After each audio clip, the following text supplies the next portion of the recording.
Isang maswerte at mapagpalang araw sa ating lahat. Ako po si JB Velasco, isang feng shui expert and a life coach. Ang mga rat ay kailangan ding mag-ingat sa kanilang kalusugan dahil maaari kayo maka-experience ng mental and physical problems. Bawasan ang unhealthy diet at palakasin ang immune system.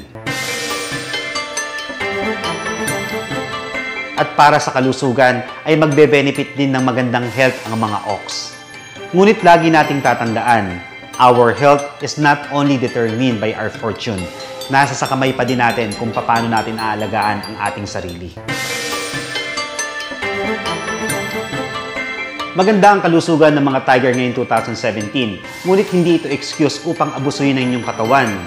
Lalong-lalo na kung kayo ay mag-i-engage sa mga dangerous activities o mga dangerous sport. Lumayo sa mga taong may mga sakit upang makaiwas sa infectious disease. Having a balanced diet will help you para ma-maintain ang inyong magandang kalusugan. Kailangan din mag-ingat ng mga rabbit sa kanilang kalusugan.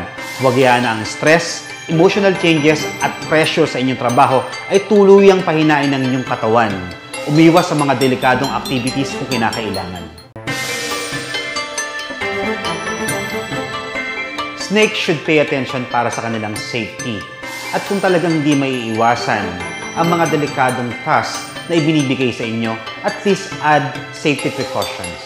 Healthy diet and exercise is a must. At kung meron kayong nararamdaman sa inyong katawan, ay huwag nang mag-atubiling pumunta sa doktor upang magpa-check up. Kinakailangan ding mag-ingat ng mga horse people sa kanilang kalusugan. Ang epekto ng 5 Jeremy's Fortune Star and indirect clash with Taisu ay maaaring magdala ng iba't ibang klase ng losses. Hindi ito ang tamang panahon upang sumubok ng mga dangerous activities.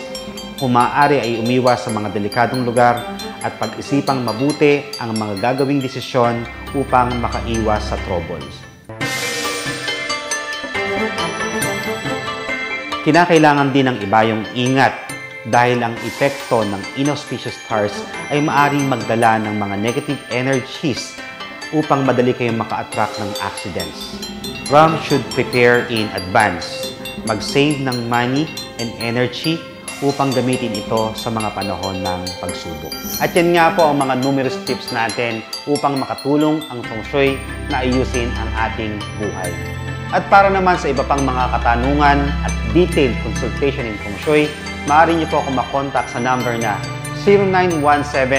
0917-855-8998. Muli, ako po si JB Velasco, bumabati sa inyo ng isang masagana at maswerteng araw sa ating lahat. God bless us all.